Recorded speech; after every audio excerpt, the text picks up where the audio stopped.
información, diálogo y análisis con nuestros invitados.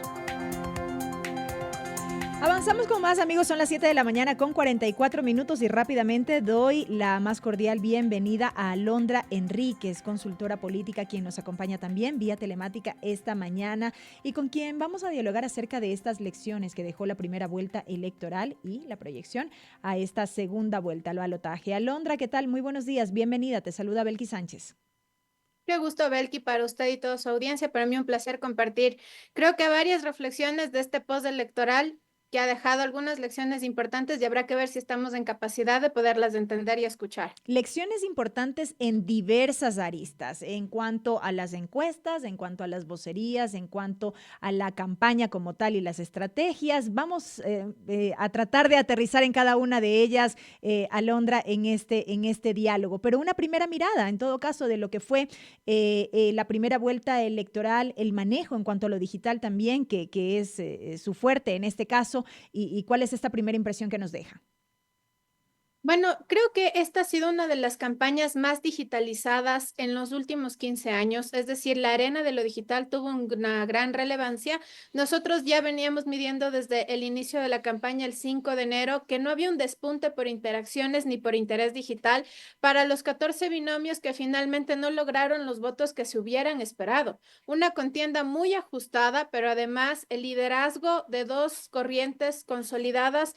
Por un lado, el correísmo, que tiene ya una presencia política de más de 15 años en el Ecuador, y la gran sorpresa que de alguna forma no se logró posicionar en la narrativa del gobierno es definitivamente ADN, que si bien es cierto tiene sus raíces desde el PRIAN, que es la herencia obviamente del padre del presidente, al final termina siendo un partido nuevo que apenas tiene un año de gestión, tuvo una participación como movimiento de apenas 9 meses, pero logra romper con la hegemonía de partidos tradicionales.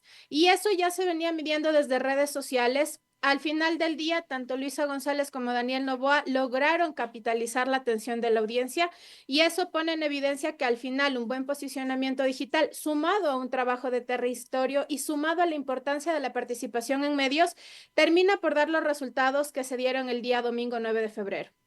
Leía yo con detenimiento una publicación en su cuenta en la red social X días atrás en el que hacía referencia a uno de los grandes perdedores, por así decirlo, en este proceso y que fueron las encuestas. ¿Qué decir respecto del trabajo de las encuestas y del mismo exit poll que se difundió el propio día de las elecciones? Bueno, de las encuestas, yo francamente creo que son insumos altamente relevantes y confiables. Yo lo que mencionaba es que mucho se ha cuestionado su validez en medio de esta campaña, pero que hubieron factores que son difíciles de medir en el ejercicio encuestador, considerando que la conducta de los electores hoy por hoy cambia en cuestión de horas. Y eso es más fácil medirlo desde las redes sociales porque es un cambio inmediato y podemos ir midiendo el timing con más certeza que la encuesta tradicional. Recordemos que la encuesta tiene 3 momentos: el diseño de la encuesta, el proceso de encuestar y luego viene una demora de casi 2 días o un día en el mejor de los casos para procesar la data. Y aún en 3 días esos datos ya están tardíos. Por tanto, lo que nosotros detectamos desde la conversación digital fueron los momentos en los que la conducta de los electores cambió y eso es a partir del 29 de enero, pero se agudiza el 3 de febrero con la aparición de una pequeña niña gateando en Santa Elena, provincia que le dijo no al presidente Daniel Noboa, y es precisamente por esta ausencia de gestión en la seguridad. Aparece una niña de menos de 3 años gateando a 1 kilómetro del asesinato de su madre. No bastando con eso, el día antes de las elecciones, el 8 de febrero, asesinan nuevamente a una niña en Durán, a producto de un tiroteo, y entonces lo que pasa es que es insostenible el discurso de la gestión de la seguridad, cuando la última semana de campaña lo que vimos fueron diferentes actos precisamente de asesinatos, muertes violentas. Un crecimiento exponencial de la violencia, Alondra, se lo dijo respecto de lo que fue el mes de enero, por ejemplo.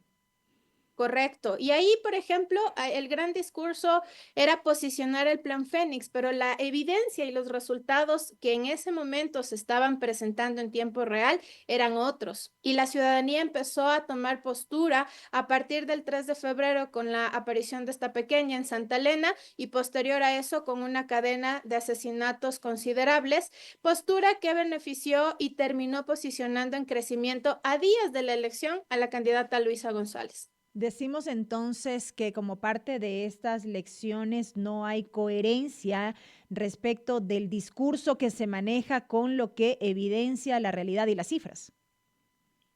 El tema es que sin la gestión no hay comunicación que tenga validez. Y recordemos que, por ejemplo, una de las ventajas que logró posicionar a Luisa González en un punto de la campaña los primeros días de febrero es que ella también tuvo mucha apertura para participar en distintos medios de comunicación, mientras que el presidente, aún hoy, pos elecciones, él decide con quién sí y con quién no. Entonces, no hay un espacio legítimo donde podamos escuchar a partir de voces objetivas del periodismo las interrogantes que siguen sin respuesta, incluso después del 9 de febrero, mientras que Luisa González sí aprovechó muchísimo esos espacios y lo único que vimos del presidente fue el jueves 7 de febrero, en la noche, una entrevista ya más de tipo personal con Jorge Yunda, que finalmente en medio de las masacres y la sangre que se seguía dando en el Ecuador, no tuvieron un espacio para por lo menos tener algún tipo de justificación. Ya se da eso posterior a las elecciones del 11 de febrero, en una entrevista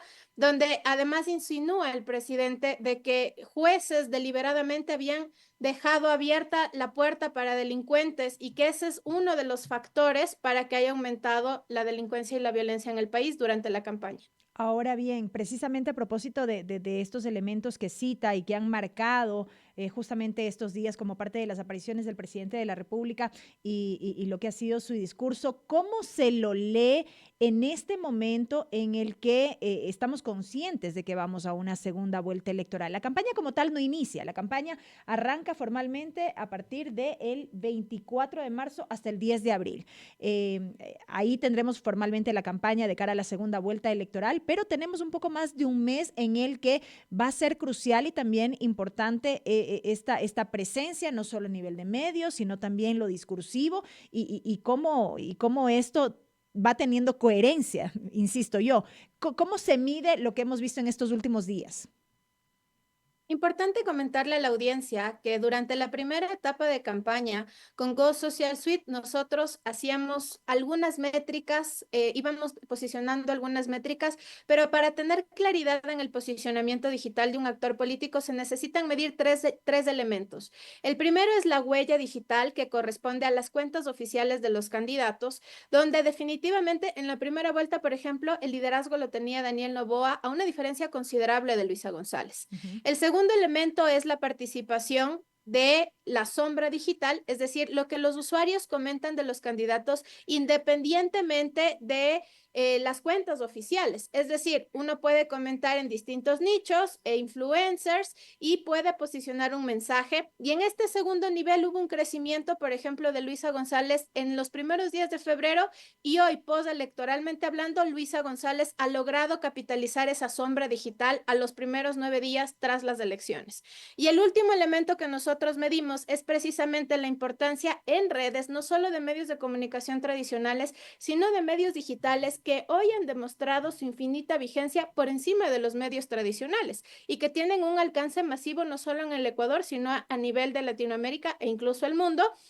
Y en ese tercer entorno también íbamos viendo que, por ejemplo, quien mejor capitalizó fue precisamente González versus Daniel Noboa, porque Daniel no decidió participar con medios de ningún nivel, sean tradicionales o sean digitales, seleccionó muy bien sus vocerías y eso le limitó el alcance y le perjudicó en la votación. ¿Qué hemos visto postelectoral? Es que todavía el equipo de comunicación del presidente no tiene claridad por dónde arrancar, les costó mucho instaurar un mensaje porque los resultados terminan siendo favorecedores. Tiene la mitad del legislativo. Es un partido relativamente nuevo que ha logrado un voto significativo en medio de que el presidente ha tenido varias crisis durante el 2024 y había mucho tal vez por posicionar desde el ganar-ganar, pero no lo hicieron. Todavía no lo vemos. Ayer nuevamente vimos una entrevista donde se cuestionó incluso el guión y se comparó con la entrevista de Javier Milei, que resultó algo incómodo en medio de que los electores, más allá de los